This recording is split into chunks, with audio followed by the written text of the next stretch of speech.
Hello students, welcome to WB prep.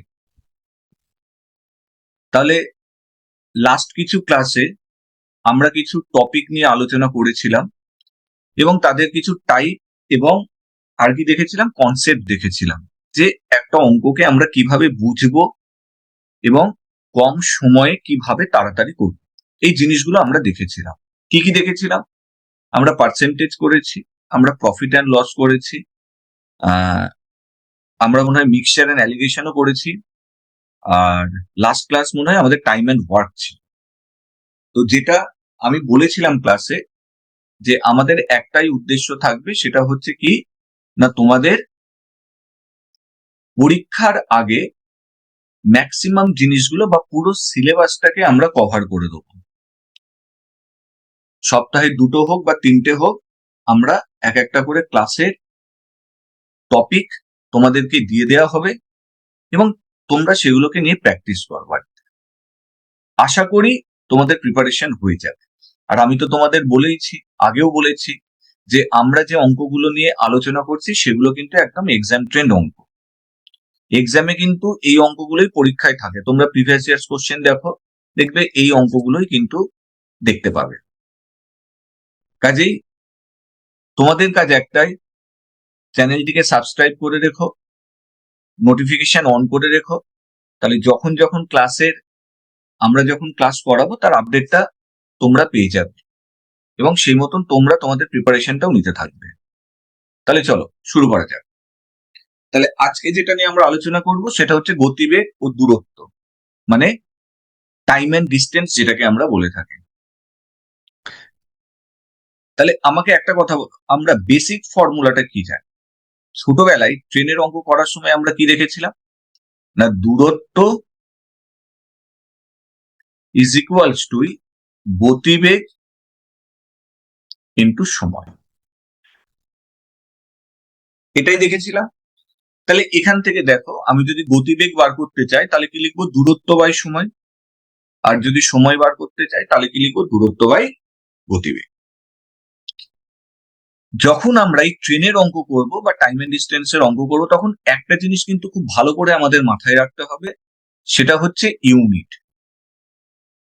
গতিবেগের unit কি দেয়া আছে, দূরত্বের ইউনিট কি দেয়া আছে, সময়ের ইউনিট কি দেয়া আছে, আমাকে কিন্তু ইউনিট গুলোকে সেম ইউনিটে কনভার্ট করতে হবে। কিরকম? ধরো গতিবেগের ইউনিট রইল কিলোমিটার পার আওয়ার, আর দূরত্বটা তোমাকে দিয়ে দিল মিটারে। তাহলে আমরা কি করব, ওই যে গতিবেগ যেটা কিলোমিটার পার আওয়ারে দেওয়া ছিল সেটাকে আমরা মিটার পার সেকেন্ডে কনভার্ট করে দেব। কেমন? তাহলে আমাকে সবসময় ইউনিট গুলোকে খুব ভালো করে খেয়াল রাখতে হবে এবং সেম ইউনিট কনভার্ট করতে হবে। তাহলে কনভার্টটা এবার কিভাবে করবো? X kilometre per hour.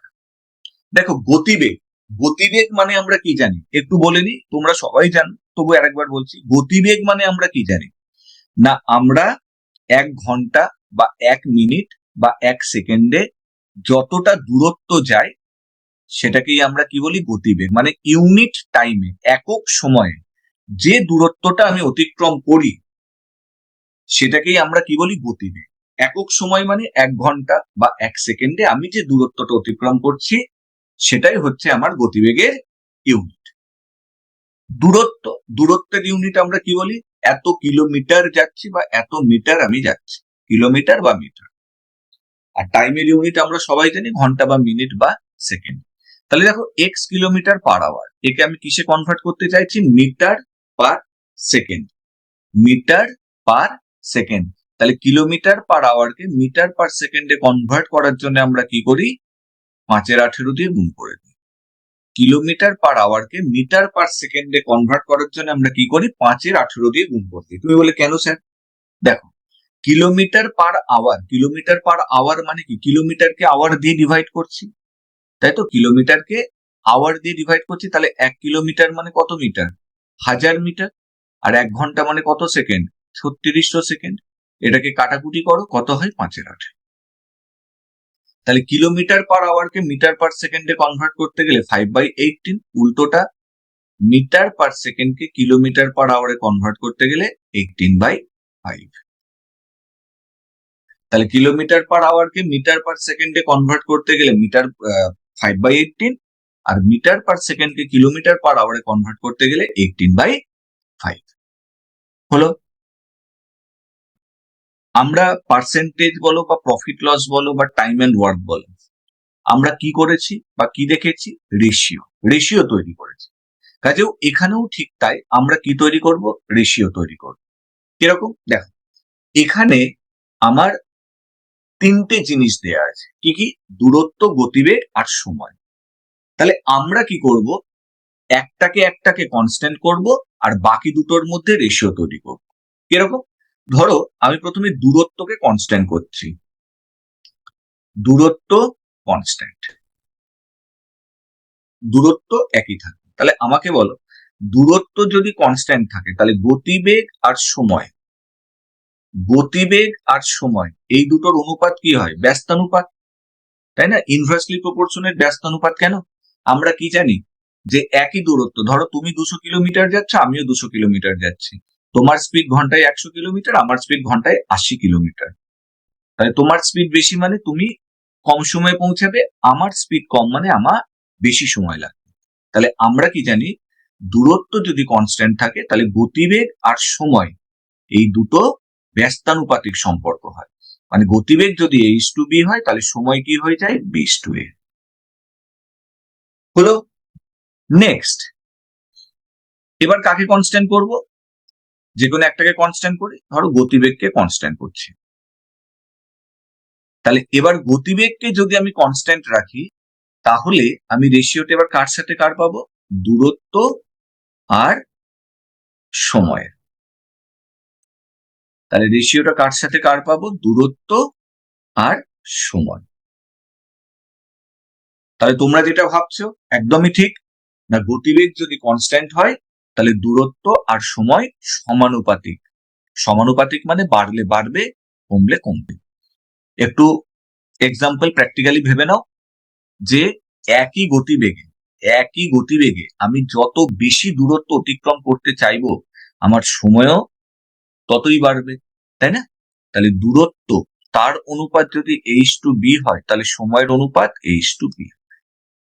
তাহলে একই রকম ভাবে যদি এবার সময় কনস্ট্যান্ট হয়, সময়টা এখানে কনস্ট্যান্ট 1, তাহলে রেশিওটা কার সাথে কার পাবো? দূরত্ব আর গতিবেগ। তাহলে এখানেও ঠিক তাই, একই সময়ে যত বেশি দূরত্ব আমি অতিক্রম করতে চাইবো গতিবেগও আমাকে বাড়াতে হবে, আর একই সময়ে যত আমি কম দূরত্ব অতিক্রম করতে চাইবো আমাকে গতিবেগ কমাতে হবে, তাই না? তাহলে এই তিনটি জিনিস। এবার তোমাদের মনে প্রশ্ন আসবে, স্যার এগুলো কেন লিখছে? কারণ আছে। কেন? কারণ দেখো, আমি যদি অঙ্কের মধ্যে একটা কনস্ট্যান্ট খুঁজে পাই তাহলে বাকিগুলোর অনুপাত আমি সহজেই তৈরি করে নিতে পারবো। এবার দেখো, তোমাকে তো সবসময় অঙ্কে বলে দেবে না যে এটা কনস্ট্যান্ট, গতিবেগ কনস্ট্যান্ট বা দূরত্ব কনস্ট্যান্ট। আমাকে অঙ্কটাকে পড়ে বুঝতে হবে যে অঙ্কে আমার কনস্ট্যান্ট কি বলছে, কোনটা কনস্ট্যান্ট। তাহলে একবার যদি অঙ্কটা পড়ে আমি বুঝে যাই যে এইটা কনস্ট্যান্ট, তাহলে বাকি দুটো রেশিও আমি সহজে তৈরি করে নিতে পারবো, তাই না? বাকি দুটো রেশিও আমি সহজেই তৈরি করে নেবো। কেমন? তাহলে এবার আমরা একে একে অঙ্ক শুরু করি। দেখো কি বলছে না, এক ব্যক্তি 6 কিলোমিটার প্রতি ঘন্টা বেগে হেঁটে একটি সেতু 20 মিনিটে অতিক্রম করে, সেতুটির দৈর্ঘ্য কত? তাই তো? এবার দেখো, এখানে স্পিডের ইউনিটটা কি আছে? কিলোমিটার প্রতি ঘন্টা। টাইমের ইউনিট কিসে আছে? মিনিটে। কিসে বার করতে বলেছে? মিটারে। তাহলে আমি বলেছি ইউনিট সেম রাখতে হবে। তাহলে 20 মিনিটে ও যতটা যাবে সেটাই সেতুটার দৈর্ঘ্য হবে, তাই না? কারণ ও 20 মিনিটে সেতুটাকে অতিক্রম করছে, তাহলে 20 মিনিটে যতটা যাবে সেটাই সেতুটার দৈর্ঘ্য হবে। তাহলে কিরকম? তাহলে দেখো, 6 কিলোমিটার প্রতি ঘন্টা, তাহলে এটাকে আগে আমি মিটার পার সেকেন্ডে কনভার্ট করে নিই। কি দিয়ে? 5 এর 18 দিয়ে গুণ করে দিলাম। তাহলে এটা হয়ে গেল আমার কিলোমিটার পার আওয়ার ইনটু, তাহলে কিলোমিটার পার আওয়ারটা মিটার পার সেকেন্ডে কনভার্ট হবে। এবার এইখানে দেখো টাইমের ইউনিট কিসে আছে, 20 মিনিট, তাহলে স্পিডটা আমার কিসে কনভার্ট হয়েছে, স্পিডটা আমার কিসে কনভার্ট হয়েছে বলো, স্পিডটা আমার কনভার্ট হয়েছে মিটার পার সেকেন্ডে। তার মানে টাইমটাকেও আমাকে সেকেন্ডে কনভার্ট করতে হবে, তাহলে 20 মিনিট, তাহলে মিনিটকে সেকেন্ডে কনভার্ট করতে গেলে ইন্টু 60, তাহলে একটু দেখে নিই, 6 3 18, 3 20 60, তাহলে এটা কত হচ্ছে, 5 2 10, 2 1 2, তাহলে 2000 মিটার। তাহলে অ্যান্সার কত হবে, 2000 মিটার।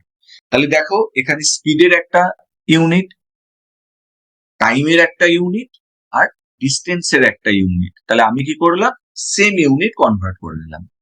6 কিলোমিটার প্রতি ঘন্টা আমাকে মিটারে বার করতে বলেছে, তাই কিলোমিটার পার আওয়ারটাকে আমি কিসে কনভার্ট করে নিচ্ছি, মিটার পার সেকেন্ডে, পার সেকেন্ড মানে টাইমটা সেকেন্ডে, আর টাইমটা এখানে কি আছে, মিনিটে, তাহলে মিনিটকে সেকেন্ডে কনভার্ট করতে গেলে আমরা কি করি না, ইন্টু 60 করে দিই, তাহলে ইন্টু 60 করে দিলাম, তাহলে সেটা আমার কিসে কনভার্ট হয়ে গেল, সেকেন্ড।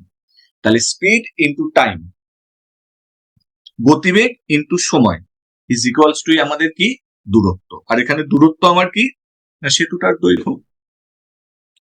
চলো পরেরটা, পরেরটা দেখি।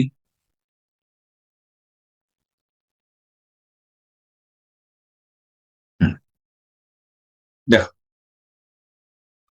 কি বলছে, একটি ট্রেন 72 কিলোমিটার প্রতি ঘন্টা বেগে চলছে, তাহলে একটু দেখে নি, 72 কিলোমিটার প্রতি ঘন্টা, আচ্ছা 600 মিটার, তার মানে মিটারে আছে, একটি প্ল্যাটফর্ম অতিক্রম করতে ট্রেনটির 40 সেকেন্ড সময় লাগলে ট্রেনটির দৈর্ঘ্য কত, ঠিক আছে, ট্রেনটির দৈর্ঘ্য কত। একটু মনে করে দেখো ছোটবেলায় আমরা কি শিখেছিলাম না, একটা ট্রেন যখন একটা খুঁটি বা একটা লোককে অতিক্রম করে, মানে কি ট্রেনটা শুধুমাত্র নিজের দৈর্ঘ্যই অতিক্রম করে, মানে একটা লোককে অতিক্রম করতে বা একটা খুঁটিকে অতিক্রম করতে ট্রেনটা কতটা ডিস্টেন্স যাবে, কতটা দূরত্ব যাবে না, নিজের যে দৈর্ঘ্য সেইটাই যাবে। আর একটা প্ল্যাটফর্ম বা একটা ব্রিজকে অতিক্রম করতে ট্রেনটা কতটা দৈর্ঘ্য যাবে, না নিজের দৈর্ঘ্য প্লাস ব্রিজটার দৈর্ঘ্য, তাই তো।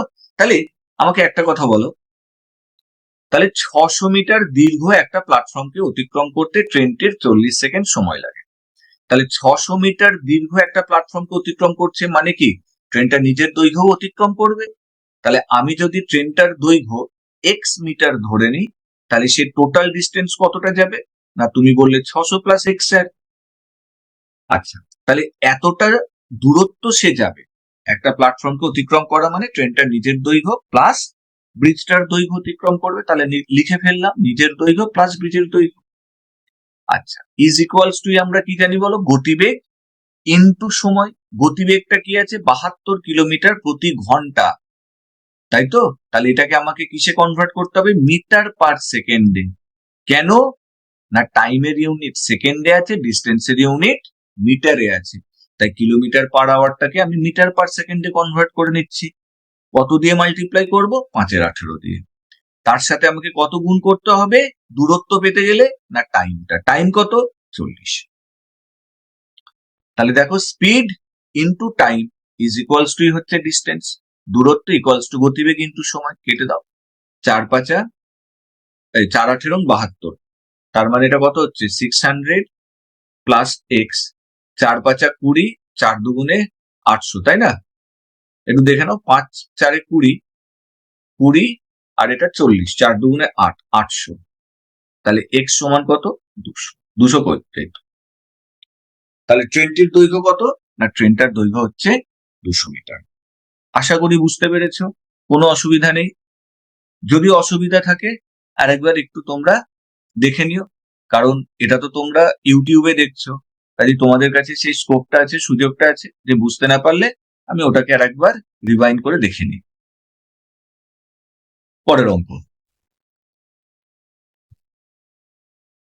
এক ব্যক্তি স্রোতের অনুকূলে 24 কিলোমিটার পথ 3 ঘন্টায় এবং স্রোতের প্রতিকূলে 10 কিলোমিটার পথ 5 ঘন্টায় অতিক্রম করে, স্থির জলে ব্যক্তির গতিবেগ কত? দেখো, এটাও ওই নৌকা স্রোতের যে অঙ্কগুলো করেছিলাম সেটাও সময় দূরত্বেরই একটা পার্ট, বাট আমরা আলাদা করে নৌকা স্রোতের অঙ্কগুলো করব। আমরা আলাদা নৌকা স্রোতের অঙ্কগুলো করব। তো এখানে একটু দেখে নিই কি বলছে। এক ব্যক্তি স্রোতের অনুকূলে 24 কিলোমিটার পথ যেতে 3 ঘন্টা সময় নিচ্ছে। স্রোতের অনুকূলে, আচ্ছা, অনুকূলে গতিবেগ মানে আমরা কি জানি? অনুকূলে গতিবেগ মানে আমরা কি জানি? নৌকার বেগ প্লাস স্রোতের বেগ। আমি একটু লিখি। অনুকূলে গতিবেগ, অনুকূলে গতিবেগ, অনুকূলে গতিবেগ মানে আমরা কি জানি? নৌকার বেগ প্লাস স্রোতের বেগ, তাই তো? তাহলে দেখো একটু লিখে নিই, এক সেকেন্ড।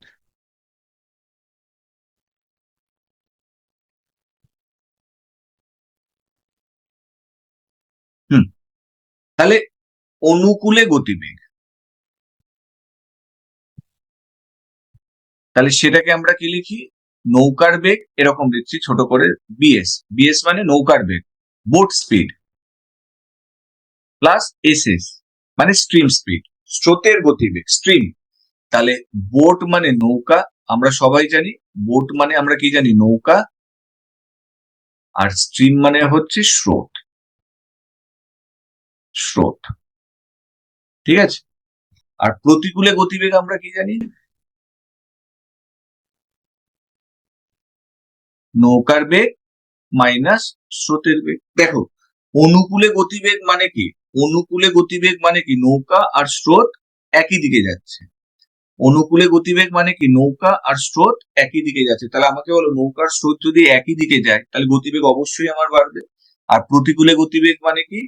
নৌকা যেদিকে যাচ্ছে স্রোত তার বিপরীত দিক থেকে আসছে, তাহলে গতিবেগ আমার কমে যাবে। তাহলে বলো, তাহলে অনুকূলে গতিবেগ, তাহলে 24 কিলোমিটার পথ 3 ঘন্টায় যাচ্ছে, তাহলে অনুকূলে গতিবেগ এরকম দিচ্ছি। ঠিক আছে, এটা অ ফর অনুকূল, গ ফর গতিবেগ। অনুকূলে গতিবেগ, তাহলে কি লিখবো? 24/3 মানে কত? 8 কিলোমিটার প্রতি ঘন্টা। কারণ গতিবেগ মানে আমরা কি দেখেছি? দূরত্ব বাই সময়। স্রোতের প্রতিকূলে, প্রতিকূলে গতিবেগ, ঠিক আছে, প্রতিকূলটাকে পয়ের অফলা লিখে দিলাম, গতিবেগের জন্য গ লিখে দিলাম। তাহলে 10 কিলোমিটার 5 ঘন্টায় যাচ্ছে, তাহলে কত স্পিড? 10/5 মানে 2 কিলোমিটার প্রতি ঘন্টা। স্থির জলে ব্যক্তির গতিবেগ কত? তাহলে স্থির জলে ব্যক্তির গতিবেগ মানে এখানে তোমাকে নৌকার বেগ বার করতে বলছে বা বোট স্পিড। আচ্ছা, এখানে খেয়াল করো, এই যে দুটো ইকুয়েশন, এই দুটো ইকুয়েশন যদি আমি সলভ করি তাহলে এইটা কেটে গেল না প্লাসে মাইনাসে? তাহলে boat speed plus boat speed, two boat speed equals to অনুকূলে গতিবেগ প্লাস প্রতিকূলে গতিবেগ। তাহলে শুধু নৌকার বেগ বা বোট স্পিড আমরা কি লিখবো? অনুকূলে গতিবেগ প্লাস প্রতিকূলে গতিবেগ বাই 2। আর একই রকম ভাবে স্রোতের গতিবেগ কি লিখবো? অনুকূলে গতিবেগ প্লাস প্রতিকূলে গতিবেগ, সরি প্লাস নয়, মাইনাস, অনুকূলে গতিবেগ মাইনাস প্রতিকূলে গতিবেগ বাই 2। বোঝা গেছে নিশ্চয়ই? তাহলে আমি দুটো ইকুয়েশন দেখো, আমরা সেই ছোটবেলায় সলভ করেছিলাম অপনয়ন পদ্ধতি।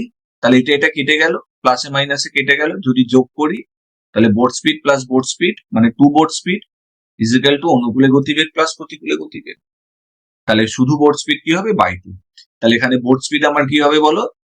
অনুকূলে গতিবেগ প্লাস প্রতিকূলে গতিবেগ বাই 2, তাহলে 10/2 মানে 5 কিলোমিটার প্রতি ঘন্টা।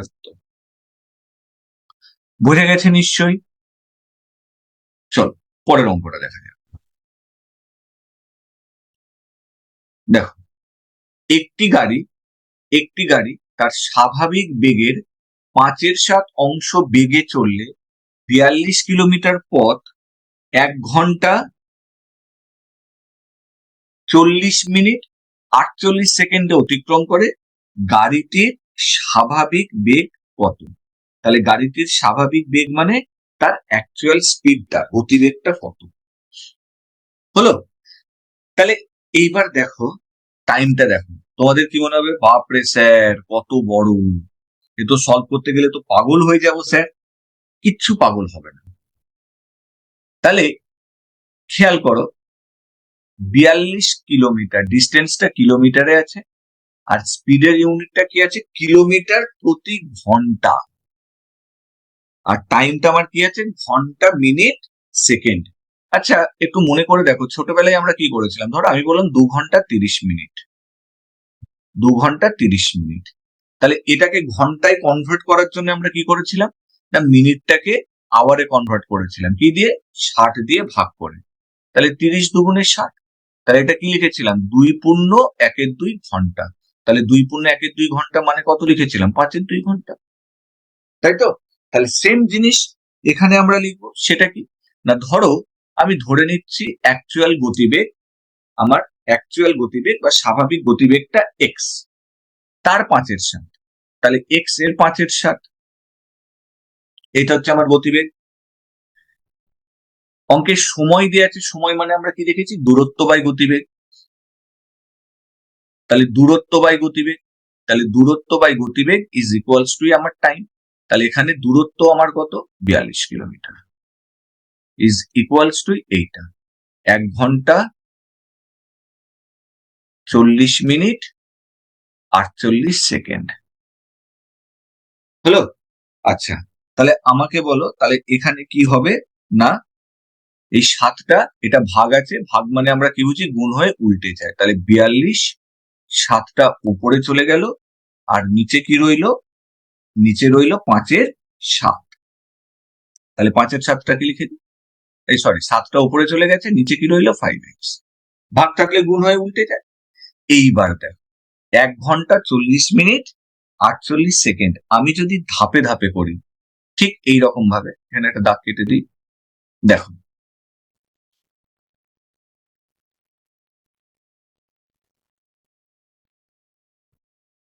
1 ঘন্টা 40 মিনিট 48 সেকেন্ড, তাহলে সেকেন্ডটাকে আমি আগে কি করছি, মিনিটে কনভার্ট করছি। তাহলে মিনিটে কনভার্ট করতে গেলে কি করব, সেকেন্ডকে মিনিটে কনভার্ট করতে গেলে 60 দিয়ে ভাগ, তাহলে 4 বারং 48, 5 বারং 60, তাহলে এটা কত হলো বলো, 40 পূর্ণ 4/5, 40 পূর্ণ 4/5, তাহলে 1 ঘন্টা, তাহলে 45 200 প্লাস 4, তার মানে কত লিখবো, 204/5 মিনিট, তাই তো, 1 ঘন্টা 204/5 মিনিট। আচ্ছা এবার এটাকে আমাকে ঘন্টায় কনভার্ট করতে হবে, তাহলে ঘন্টায় কনভার্ট করতে গেলে কি করব, 60 দিয়ে ভাগ করে দেবো, তাহলে কি করব, 60 দিয়ে ভাগ। আচ্ছা এটাকে কাটাকুটি করতে চাইলে একটু কাটাকুটি করে তোমরা ছোট করে নিতে পারো, তাহলে আমি যদি 4 দিয়ে কাটি, 4 15 60, এটা 4 5 15, 4 1 4, 3 দিয়ে কেটে দিই, 3 5 15, 3 1 3, 3 17 51 পাচ্ছি, তাই তো। তাহলে এইবার, তাহলে এটা কত হলো বলো, 1 পূর্ণ, 1 পূর্ণ কত পড়ে রয়েছে এখানে, 17/5, না 1 পূর্ণ 17/5 পড়ে রয়েছে, এই 5 না সরি, 5 5 25, তাহলে 25 কে 25 প্লাস 17 কত, 42, 42 এর 25, তাহলে টাইমটা কত হয়ে গেল, 42/25, 42/25, তাহলে 42 42 উড়িয়ে দাও, 5 5 25, তাহলে এক্স এর ভ্যালু কত, 5 7 35, তাহলে আমার অ্যান্সার কত, কোথায়, option C, 35 kilometre per hour. তাহলে দেখো মিনিট, সেকেন্ডকে মিনিটে কনভার্ট করতে গেলে বাই 60, মিনিটকে আওয়ারে কনভার্ট করতে গেলে বাই 60, তাহলে আমি পুরো টাইমটাকে কি করলাম, আওয়ারে প্রথমেই কনভার্ট করে নিলাম। আর তোমরা যদি এটাকে সেকেন্ডে করতে যেতে, তাহলে 1 ঘন্টাকে আগে 60 দিয়ে মাল্টিপ্লাই করতে, তার সাথে 40 যোগ করতে, আবার তাকে 60 দিয়ে মাল্টিপ্লাই করতে, 48 দিয়ে যোগ করতে, বড় হয়ে যেত। তো আমি কি করলাম, ছোট করে দিলাম, কিভাবে? না আওয়ারে কনভার্ট করে। কেমন? চলো পরের অঙ্ক দেখো, এ এবং বি দুটি স্থানের মধ্যে দূরত্ব 120 কিলোমিটার। এক ব্যক্তি এ থেকে বি তে 60 কিলোমিটার প্রতি ঘন্টা বেগে গিয়ে 40 কিলোমিটার প্রতি ঘন্টা বেগে ফিরে আসে। সমগ্র যাত্রা পথে তার গড় গতিবেগ কত? আচ্ছা, এটা নিয়ে আমার একটু বলার আছে। আমি যখন স্টুডেন্টকে জিজ্ঞেস করি, হ্যাঁ রে গড় গতিবেগ মানে কি রে, বা গড় গতিবেগের ফর্মুলা কি, তখন কেউ কেউ বলে স্যার গড় গতিবেগ মানে আমরা শিখেছি 2xy by x plus Y. গড় গতিবেগ বা এভারেজ স্পিড যেটাকে আমরা বলি, তার ফর্মুলা কি শিখেছি? 2xy by x plus y, যেখানে এক্স আর ওয়াই হচ্ছে যে দুটো স্পিড দেয়া আছে। একটা জিনিস মাথায় রাখবে, এটা কিন্তু গড় গতিবেগের কোনো ফর্মুলা নয়, এটা হচ্ছে গড় গতিবেগের শর্টকাট ফর্মুলা একটা। তুমি কিন্তু সব অঙ্কে এই ফর্মুলা অ্যাপ্লাই করতে পারবে না, এটা মাথায় রাখবে। সব অঙ্কে, গড় বেগের সব অঙ্কে তুমি এই ফর্মুলাটি অ্যাপ্লাই করতে পারবে না। তাহলে আগে আমরা দেখে নিই গড় গতিবেগের অ্যাকচুয়াল ফর্মুলাটা কি। তাহলে গড় বেগের অ্যাকচুয়াল ফর্মুলাটা হচ্ছে মোট দূরত্ব ডিভাইডেড বাই মোট সময়। মোট দূরত্বকে সময় দিয়ে ভাগ করে দেবো, ঠিক আছে? তাহলে একটা জিনিস মাথায় রাখবে, তাহলে গড় গতিবেগ বা এভারেজ স্পিডের অ্যাকচুয়াল ফর্মুলা হচ্ছে মোট দূরত্ব বাই মোট সময়। এই মোট দূরত্ব বাই মোট সময় থেকেই আমার এই শর্টকাট ফর্মুলাটা আসে। মোট দূরত্ব বাই মোট সময় থেকেই আমার এই শর্টকাট ফর্মুলাটা আসে কখন? মাথায় রাখবে যখন দূরত্ব আমার কনস্ট্যান্ট। এইটার উপর একটা কোশ্চেন খুব থাকতো এক সময়, এখনো মাঝে মধ্যে দিয়ে দেয়, যে আমরা গড় গতিবেগের ফর্মুলাটা যেটা 2xy by x plus Y লিখি, সেখানে কনস্ট্যান্ট কি থাকে? ঠিক আছে, আমরা গড় গতিবেগের ফর্মুলাটা যেটা 2xy by x plus Y লিখি, সেখানে কনস্ট্যান্ট কি থাকে? না কনস্ট্যান্ট কি থাকে? দূরত্ব। মনে রাখবেন, একমাত্র যদি দূরত্ব কনস্ট্যান্ট থাকে তবেই আমি শর্টকাট ফর্মুলাটা অ্যাপ্লাই করতে পারবো। যেমন একটা ছোট্ট এক্সাম্পল যদি আমি দিই, ধরো আমি বললাম একটা ট্রেন 100 কিলোমিটার যাচ্ছে ঘন্টায় 40 কিলোমিটার বেগে, আর 150 কিলোমিটার যাচ্ছে ঘন্টায় 50 কিলোমিটার বেগে, তাহলে তার গড় গতিবেগ কত? তো তখন ওই স্পিডটাকে বার করে 100/40 স্পিড বার করে নিলাম, 150/50 স্পিড বার করে নিলাম, দিয়ে ওই 2xy by x plus Y করে দিলাম, হবে না। সেই অ্যান্সারটাও কিন্তু অপশনে থাকবে। তোমরা করে এসে বলবে স্যার অ্যান্সার মিলে গেছে, করে এসেছি। আইলাম না রে ভুল করেছিস। তখন তোরা কি বলবি? স্যার কেন ভুল করেছি? তুমি তো এটাই শিখিয়েছিলে। আমি বললাম এই রে, তোদেরকে বলতে ভুলে গেছিলাম যে ওটা তখনই অ্যাপ্লাই করতে পারবো যদি দূরত্ব কনস্ট্যান্ট থাকে। তাহলে দেখো এই অঙ্কে তো দূরত্ব কনস্ট্যান্ট নয়, একবার 100 কিলোমিটার যাচ্ছে, একবার 150 কিলোমিটার যাচ্ছে, তখন কিন্তু তোমাকে মোট দূরত্ব বাই মোট সময় করেই করতে হবে। বুঝাতে পারলাম? কিন্তু এখানে আমরা শর্টকাট ফর্মুলাটা অ্যাপ্লাই করতে পারবো। কেন পারবো? না দেখো এখানে আমার ডিস্টেন্সটা কনস্ট্যান্ট, এ থেকে বি তেই একবার যাচ্ছি তোমার 60 কিলোমিটার প্রতি ঘন্টা বেগে, আর ফিরে আসছি 40 কিলোমিটার প্রতি ঘন্টা বেগে। তাহলে এইখানে আমরা, কারণ দূরত্ব কনস্ট্যান্ট 120, তাহলে এখানে কি লিখবো? 2xy। xy কি? যে দুটো স্পিড দেওয়া আছে, 2 ইন্টু 40 ইন্টু 60 বাই 40 প্লাস 60, 100 কেটে দাও, 4 6 24 দুগুণে 48 কিলোমিটার প্রতি ঘন্টা। এটা হচ্ছে আমার এভারেজ স্পিড। বুঝে গেছে নিশ্চয়ই? তো মাথায় রাখবে, ওই এভারেজ স্পিডের shortcut formula 2xy by x plus y আমরা তখনই অ্যাপ্লাই করতে পারবো যখন দূরত্ব আমাদের কনস্ট্যান্ট থাকে। এটার উপর কোশ্চেন থাকে, কি কনস্ট্যান্ট? না দূরত্ব কনস্ট্যান্ট। চলো এটা দেখি। একটি ট্রেন 150 মিটার লম্বা একটি প্ল্যাটফর্মকে 15 সেকেন্ডে এবং প্ল্যাটফর্মে দাঁড়ানো এক ব্যক্তিকে 10 সেকেন্ডে অতিক্রম করে, ট্রেনটির গতিবেগ কত? তাহলে আমরা দু রকম ভাবে করবো। দেখো সবাই যেরকম ভাবে করবে আর আমরা যেরকম ভাবে শিখবো। 150 মিটার লম্বা একটি প্ল্যাটফর্মকে অতিক্রম করতে কত সময় নিচ্ছে? 15 সেকেন্ড। একটু আগেই আমরা কি দেখলাম? প্ল্যাটফর্মকে অতিক্রম করা মানে কি? ট্রেনটা নিজের দৈর্ঘ্য প্লাস প্ল্যাটফর্মটার দৈর্ঘ্য অতিক্রম করছে। তাহলে 15 সেকেন্ডে প্ল্যাটফর্মকে অতিক্রম করছে মানে ট্রেনটা নিজের দৈর্ঘ্য প্লাস প্ল্যাটফর্মের দৈর্ঘ্য অতিক্রম করছে 15 সেকেন্ডে, তাই না? তাহলে এখানে টিএল মানে আমি কি রিপ্রেজেন্ট করছি? টিএল মানে ট্রেনের লেন্থ, পিএল মানে প্ল্যাটফর্মের লেন্থ। আর প্ল্যাটফর্মে দাঁড়ানো এক ব্যক্তিকে 10 সেকেন্ডে অতিক্রম করছে, তাহলে ব্যক্তিকে অতিক্রম করছে। আর ব্যক্তিকে অতিক্রম করা মানে কি জানি? ট্রেনটা নিজের দৈর্ঘ্য অতিক্রম করবে, মানে ট্রেনের লেন্থটা অতিক্রম হচ্ছে 10 সেকেন্ডে। তাহলে আমি যদি এটাকে মাইনাস করে দিই, ট্রেনের লেন্থ প্লাস প্ল্যাটফর্মের লেন্থ থেকে ট্রেনের লেন্থটাকে মাইনাস করলে আমি কি পাবো? প্ল্যাটফর্মের লেন্থ। তাহলে প্ল্যাটফর্মের লেন্থটা ক্রস হচ্ছে কত সেকেন্ডে? 5 সেকেন্ডে। আর হ্যাঁ, আর প্ল্যাটফর্মের লেন্থটা কত দেওয়া আছে? 150 মিটার।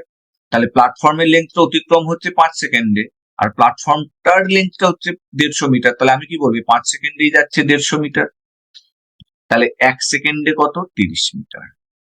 1 সেকেন্ডে কত? 30 মিটার। তাহলে স্পিডটা আমার কি হয়ে গেল? 30 মিটার/সেকেন্ড, তাই তো? কারণ আমি একটু আগে কি বললাম? 1 মিনিট বা 1 ঘন্টা বা 1 সেকেন্ডে যতটা দূরত্ব আমি যাই সেটাই আমার গতিবেগের ইউনিট। তাহলে 1 সেকেন্ডে যাচ্ছি 30 মিটার, তার মানে গতিবেগটা আমার কত? 30 মিটার/সেকেন্ড। এটাকে কিলোমিটার/আওয়ারে কনভার্ট করতে হবে, কারণ অ্যান্সার গুলো কিলোমিটার/আওয়ারে আছে। তাহলে 30, তাহলে কি দিয়ে গুণ করবো? 18-র 5 দিয়ে। তাহলে 5×6 = 30, তাহলে 6×18 = 108। এটা অ্যান্সার। বোঝাতে পারলাম? এইবার দেখো, আমি বলছি সবাই তো এইভাবে করবে, আমরা কেন করবো? আমরা করবো, আমরা কিভাবে করবো? আমি কি বলেছি? সবসময় কনস্ট্যান্ট খুঁজতে হবে। আচ্ছা, আমি যদি তোমাকে বলি এখানে কনস্ট্যান্ট কি, তোমরা কোনটাকে কনস্ট্যান্ট বলবে? না বলবে স্যার এখানে দেখো গতিবেগ কনস্ট্যান্ট। কেন?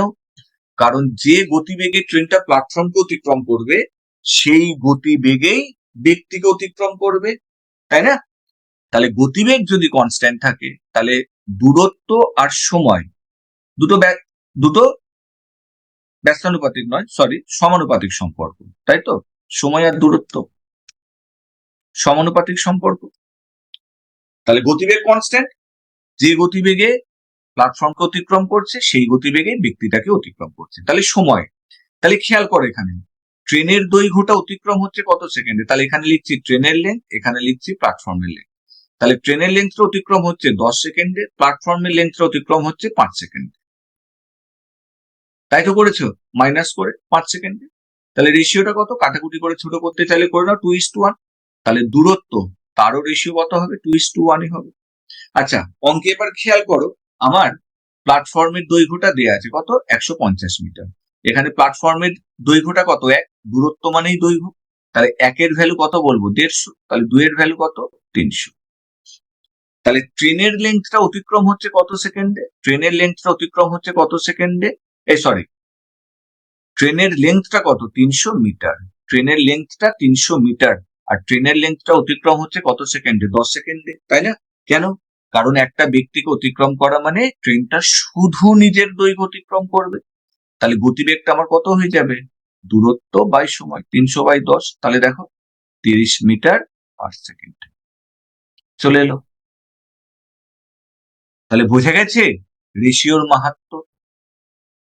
তাহলে দেখো, তোমরা বইয়ে দেখে নাও, তোমরা এইটা পাবে বা তোমরা এক্স ধরে কেউ করবে, কিন্তু এই জিনিসটি কিন্তু তোমাদের চোখে পড়বে না। কেন? কারণ এই রেশিও বা অনুপাতের ব্যাপারটা হচ্ছে আমাদের চিন্তা ভাবনা, যে আমরা অঙ্কটাকে কিভাবে ভাবছি। চল পরেরটা দেখি। স্বাভাবিক বেগের 3/4 বেগে চললে এক ব্যক্তির অফিসে পৌঁছাতে 20 মিনিট দেরি হয়। তাহলে স্বাভাবিক বেগের 3/4, তার স্বাভাবিক সময় কত? তাহলে বলো, এখানে দূরত্ব কনস্ট্যান্ট, এখানে আমাদের দূরত্ব কনস্ট্যান্ট। তাহলে দূরত্ব যদি কনস্ট্যান্ট থাকে তাহলে আমরা কি দেখেছি? গতিবেগ আর সময় দুটো ব্যস্তানুপাতিক সম্পর্ক। তাহলে খেয়াল করো 3/4, মনে করে দেখো আমরা পার্সেন্টেজ করেছি, প্রফিট লস করেছি। আমরা যখন কোনো কিছুর ফ্র্যাকশন লিখি নিচে কোনটা লিখি? যেটা আমার অরিজিনাল বা যার সাপেক্ষে বার করি। তার মানে আমি যদি এখানে লিখি অরিজিনাল মানে আগেরটা, আর এইটা হচ্ছে আমার প্রেজেন্ট, তাহলে অরিজিনাল গতিবেগের জায়গায় কত বসাবো? 4, আর প্রেজেন্ট গতিবেগের জায়গায় কত বসাবো? 3। তার মানে 4-এর সাপেক্ষে 3, তাই না? তাহলে অরিজিনাল গতিবেগ যদি 4 হয়, তাহলে এখন গতিবেগটা কত? 3। তাহলে সময়ের অনুপাত কি হবে? 3:4। ব্যস্তানুপাতিক সম্পর্ক, কারণ দূরত্ব কনস্ট্যান্ট। এবার দেখো, তাহলে কি বলবো? আগে যদি আমার 3 ইউনিট সময় লাগছিল, এখন আমার সময় লাগছে 4 ইউনিট। তাহলে আগে যদি আমার 3 ইউনিট সময় লাগছিল, এখন সময় লাগছে 4 ইউনিট, মানে 1 ইউনিট বেশি সময় লাগছে। 1 ইউনিট বেশি সময় লাগছে বা 1 ইউনিট আমার লেট হচ্ছে। আর অঙ্কে দেখো, এই 1 ইউনিটের ভ্যালুই কত দেয়া আছে? 20 মিনিট দেয়া আছে। 1 ইউনিটের ভ্যালুই কত? 20 মিনিট। তাহলে 1 ইউনিটের ভ্যালু যদি 20 মিনিট হয়, তাহলে আমাকে কি বার করতে বলেছে? স্বাভাবিক মানে অরিজিনালটা। তাহলে অরিজিনাল টাইম রেশিও কত? 3। তাহলে 3 ইউনিট মানে কত? 60 মিনিট। তাহলে 60 মিনিট আমাদের অ্যান্সার। বোঝা গেছে নিশ্চয়ই? তো আজকে এইটুকুনি থাক। তোমাদেরকে প্রপার্টি গুলো বললাম, কনসেপ্ট বোঝালাম, তোমরা বাড়িতে একটু প্র্যাকটিস করো। আর ভালো যদি লেগে থাকে বা তোমরা যদি এরকম ক্লাসের আপডেট পেতে চাও, এরকম কনসেপ্ট তোমরা যদি শিখতে চাও, তাহলে অবশ্যই চ্যানেলটিকে সাবস্ক্রাইব করে রেখো।